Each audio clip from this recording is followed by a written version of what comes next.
कान्हा तुम यहाँ अपनी बांसुरी में खोए हुए, वहां ज्ञात है वो सांप द्वारका से पलायन करने की ताक में। देखो श्री गणेश का दिया हुआ श्राप तो राधा ने ठीक कर दिया, ठीक है, किंतु द्वारकाधीश होने के नाते तुम्हें उस सांप को दंडित अवश्य करना होगा कान्हा। उसने द्वारका को जलमग्न करने का प्रयास किया है ना। अच्छा, तो सांप भाग रहा है? हाँ।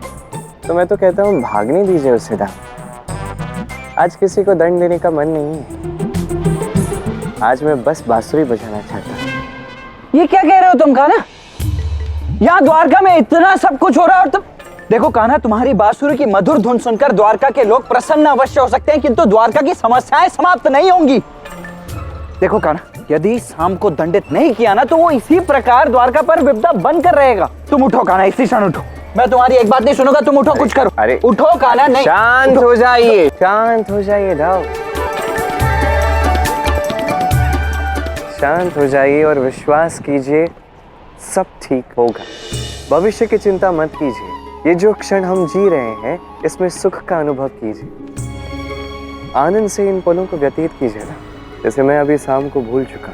मैं बस अपनी बांसुरी से आनंद ले रहा हूँ, यही आप भी कीजिए। और पता नहीं क्यों ये बांसुरी, इस बांसुरी की धुन, इससे ये प्रतीत हो रहा है जैसे कुछ परिवर्तन होने वाला है, जैसे कल सभी मुझसे कुछ न कुछ मांगने वाले हैं ना। कल ऐसा क्या विशेष? राधा को बरसाना की बहुत याद आ रही है ना, और मैं राधा की इस इच्छा को अवश्य पूर्ण करूंगा। एक क्षण, अर्थात तुम राधा के लिए बरसाना को यहाँ द्वारका में लाने वाले हो? मैं बरसाना को द्वारका में कैसे ला सकता हूँ दाऊ, क्या कह रहे हो? अरे क्या पता, अब तुम तो कुछ भी कर सकते हो। तो अब राधा की मनोकामना पूर्ण करने के कई और मार्ग भी हैं, और इस बार राधा की इच्छा से बाकी सबकी इच्छा पूर्ण होगी। मेरे हृदय में सभी के लिए प्रेम है, तो मैं सभी की इच्छा पूर्ण करूंगा दाऊ। नहीं नहीं, सभी की नहीं, हमें ना अपने शत्रुओं की मानसिकता को परख लेना चाहिए। अब तुम विचार करो, यदि ऐसे में उस सांब ने तुमसे कुछ ऐसा मांग लिया जिसके कारण उसकी शक्तियां अनेकों गुना बढ़ गई, तो क्या होगा? तुम समझ नहीं रहे हो कान्हा। देखो, तुम ऐसा कुछ नहीं करोगे, तुम भली भांति जानते हो कि वो सांब इतनी सरलता से अपनी पराजय स्वीकार करने वाला नहीं है। मैं इतना अवश्य जानता हूं कि यदि कोई व्यक्ति उसे सुधारना हमारे हाथ में नहीं तो उसे समय पे छोड़ देना ही उचित है। हम भी यही करेंगे, और आप सांब की चिंता त्याग दीजिए दाऊ, किंतु और ये सोचिए कि आपको कामना क्या करनी है। पर वो मैं कह रहा हूँ, सोचिए आपको कामना क्या करनी है, आपकी इच्छा कौन सी होगी जो मुझे पूर्ण करनी है। ऐसा अवसर कदाचित दोबारा आपको ना मिले, तो अब जब अवसर है तो मुझे लगता है सोच लेना चाहिए।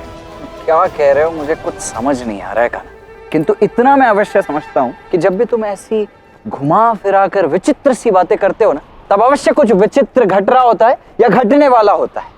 ठीक है, विचित्र, ठीक है, कोई बात नहीं, रहने तो आपकी कोई इच्छा नहीं है, मैं जाके बांसुरी बजाता हूँ।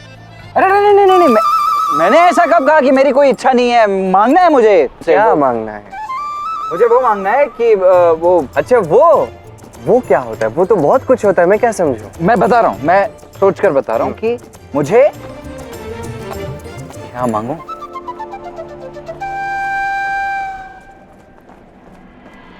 जब कान्हा सबकी इच्छा पूरी कर रहा है तो मुझे भी कुछ सोच समझ कर ही अच्छा वरदान मांगना चाहिए।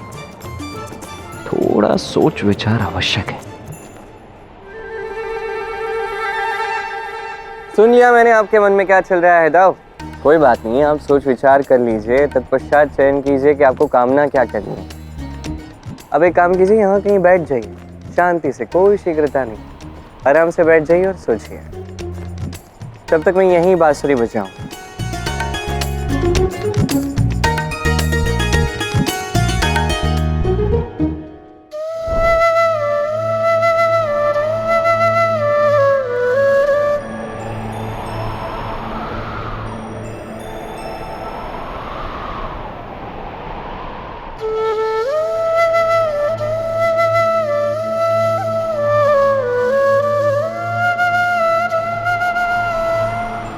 कृष्ण, तुम तो वैसे ही बांसुरी बजा रहे हो जैसे बरसाना में बजाते थे।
ये सब तुम्हारी ही माया है ना?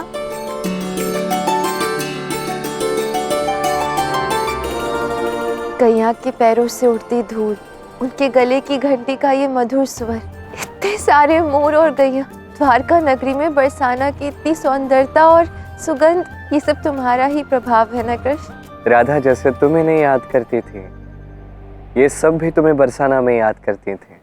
मैंने बस बांसुरी की धुन से इन्हें पुकार लगाई और देखो ये सभी कैसे दौड़ी चली आई तुमसे मिलने। तान्या, चक्रवर्ती, पद्मा, गंगा।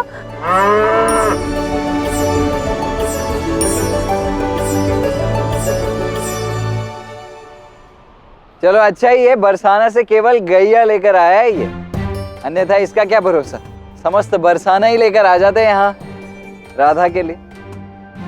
वो भी कठिन नहीं है था, फिर कभी करेंगे।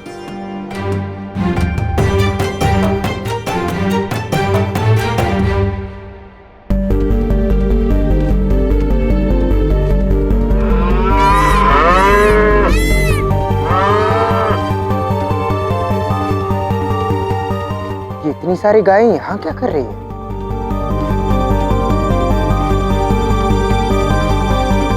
तुमने आज मुझे बहुत प्रसन्नता दी है कृष्ण। मेरी बरसाना की सारी गैया यहाँ आ गई।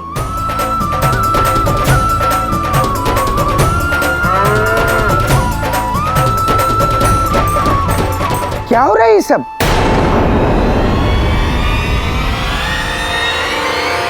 इतनी सारी गाय यहाँ क्या कर रही हैं? क्यों नहीं आ सकती? और तुम कौन होते हो कान्हा से ये प्रश्न पूछने वाले? दाऊ मैंने कहा ना आज का दिन अच्छा है, शुभ है, पूछने दीजिए उससे। साम, आज मैं अत्यंत प्रसन्न हूँ। मैंने बांसुरी की धुन बजाकर बरसाना की सारी गैया को बुला लिया। देखो सब आ भी गए। साम, देखो ये पद्मा है, ये मंगला है, ये धान्या है, ये चक्रावती है। अब बस बस बस बस बस श्री राधा बस। पहले तो मुझे एक बात बताइए कि बरसाना इतनी दूर है तो वहां से ये गाय दौड़ी कैसे चली आई? महत्वपूर्ण बात तो ये है कि पिछली रात्रि पिताश्री ने बांसुरी बजाई और 15 दिन की यात्रा इन गायों ने एक रात्रि में पूर्ण कर ली। उससे भी महत्वपूर्ण बात ये है कि पिताश्री की बांसुरी की धुन बरसाना तक कैसे पहुंच गई? साम, यदि नाता प्रेम से हो, संबंध हृदय से हो, तो पुकार अनंत तक पहुंच सकती है। तुम नहीं समझ पाओगे। प्रेम में ना ही कोई सीमा है और ना ही कोई बंधन, और कोई दूरी भी महत्वपूर्ण नहीं है। बस हृदय में सोच लिया, बात अपने प्रेमी तक पहुंच ही जाती है। और कृष्ण का तो इनसे बहुत पुराना नाता है। निश्चित रूप से है। इन्हीं के दूध का माखन खा खा के तो मैं बड़ा हुआ। मेरा रोम रोम इनका ऋणी। सब सब सब मिथ्या है पिताश्री, मैं जानता हूँ। आज तक केवल राधा के लिए बांसुरी बजाने वाला कृष्ण सुना था, अब इन गायों के लिए भी बांसुरी बजती है? ये पहली बार सुन रहा हूँ।